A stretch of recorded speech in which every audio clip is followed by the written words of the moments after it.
it was Oso. He was the first dog who got me thinking, so what if I didn't want to keep Oso? He wasn't going to find a home with anyone else, and he'd be put down. So 100 dogs became 200 dogs, and then 300 dogs, and then all of a sudden we thought, okay, so how can you stop helping them? There's so many out there.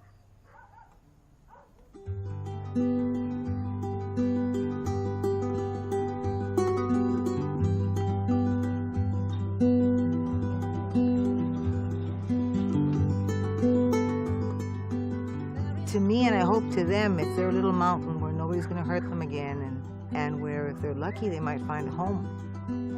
A zaguate, or a mutt, is the product of a survivor with a survivor. Not that I think breed dogs are not. I mean, any dog, any animal is beautiful. But if a mutt gets to survive past his first months of life on the street, he's pretty much bulletproof. And Costa Rica has a serious problem with strays. We have about 2 million dogs on the streets, but the streets are not home to anyone. ¿Te dijo qué tamaño es el perrito? ¿Hay fotos del perrito? Pues te cuento, a mí siempre me gustaron los animalitos, pero realmente el alma de esto es Lía.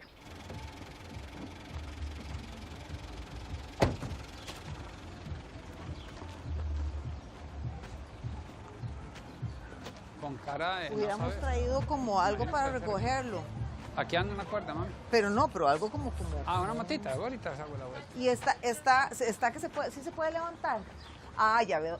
Es que otros ojos bonitos. Él andaba ahí, cuando nosotros lo vimos, se trata como levantar, pero la patita no le da. Seguramente está quebrada. O la cadera. Ya para que no se escapara, porque dice que es increíble que aquí lo hayan atropellado. ¿Cómo es posible? ¿Qué velocidad van a ir aquí, no, hombre? yo he visto ese hombre, bueno, le agarró la piedra. ¿Cómo va a ser posible? O sea... No paró, dice mi papá que no paró, le gritó él, le madrió hacia acá y no quiso parar el viejo. Llegó un momento en que empezó a rescatar perros de la calle, sin la idea de darlos en adopción, sino curarlos y quitarle todas las cositas malas que tenían. Y llegamos a tener 183 perros en la casa. Entonces, ya en ese momento sí era súper problemático con los vecinos y todo. Y entonces decidimos ya hacer esto en Territorio. Pero nunca se armó pensando, vamos a hacer un refugio de perros. Nunca. Venga.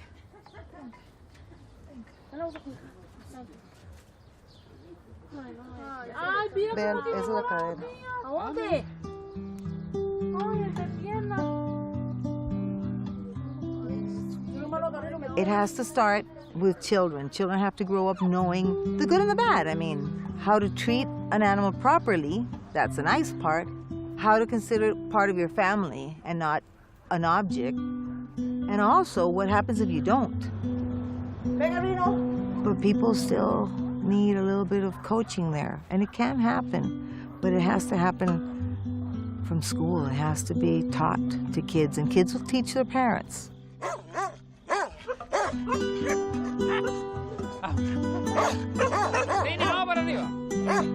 Cuando yo conocí a Lía, tenía un sapo de mascota. Era un sapo como de ese tamaño.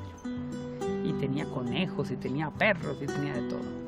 Y está convencida que su abuelo, Diógenes Bonilla, que fue la persona que era la dueña de esta propiedad, amaba a los animales.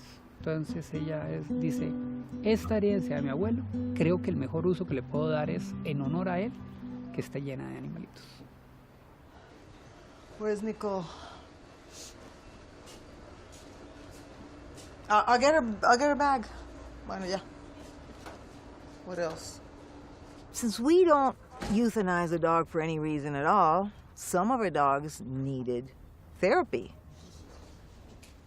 We had dogs that would come to us dragging their back legs because they had been hit by a car months ago, and a few sessions of therapy, and in a month they were wobbling and walking and then strong enough to get their muscles back, and it's wonderful. Dogs in general are so resilient. They're so much braver than we are, and they take hell with such class.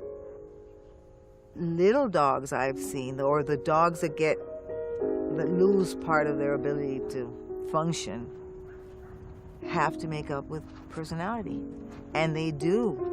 And so you see little wiener dogs, little dachshunds, they have weak backs, and it happens a lot. And you see them, and they're happy, and they feel no self-pity. They just feel it's another challenge. And dogs function on challenges. And you see them, I mean, don't go past this point, and they'll try to go past this point. Don't eat that, and they'll try to eat that.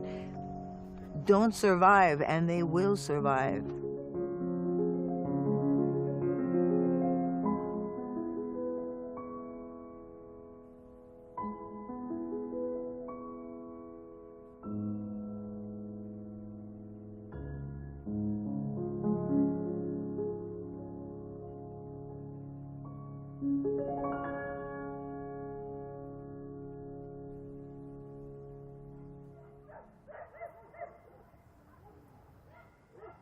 Bueno, el tema de la comida es la parte más complicada que hay.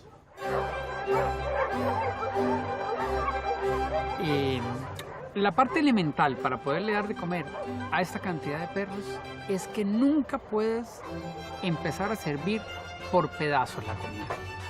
So now we just have the longest troughs.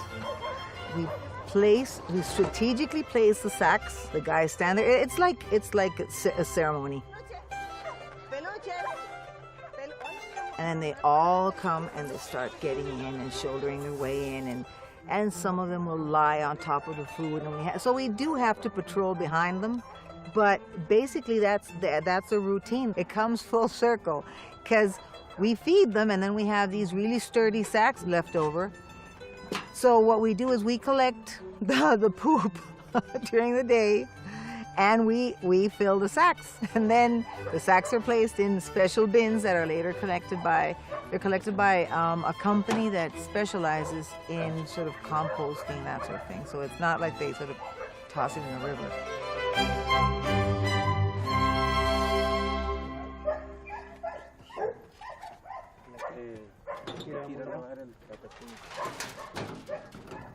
At least some of my proudest moments are when I can see dogs walking and running around here that were either dogs that were supposed to be put down for whatever reason, or really weren't supposed to survive. We have, and for that we have to thank our vets. Territorio representa muchas cosas.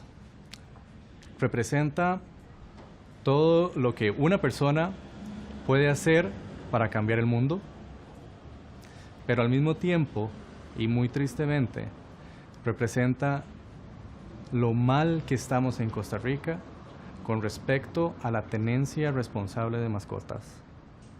Es un lugar donde llegan todos los casos que las otras personas completamente voltearon su cara.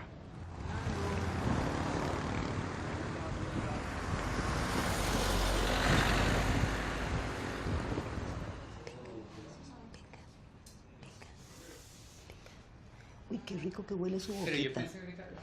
Qué rico huele su boquita. Qué rico su boquita. When you get into this, into rescuing animals, you come into contact with the lowest form of humanity very often. But even if it's very few sparks compared to very big blotches of darkness, they're enough. They're enough to make it worth it. Entonces, es una combinación de sentimientos muy buenos cuando logramos excelentes resultados y sentimientos muy tristes cuando vemos lo que un humano puede hacerle a una mascota, lo que un humano puede hacerle a un ser que no se puede defender.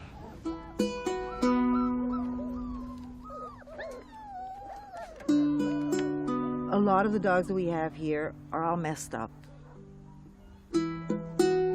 They've had a hard life, and they live on a farm, and they get wet and dirty and muggy, but they're happy.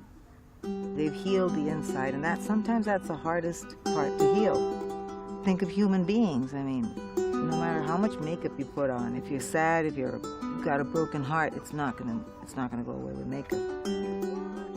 Every dog becomes your baby. And at the beginning it was harder.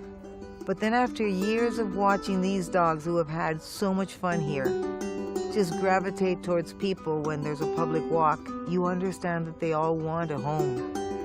So when somebody takes them, the bittersweet part of letting go, the bitter part is gone. It's like, I'm trusting this person with what I think this dog wants. And I think they all want homes.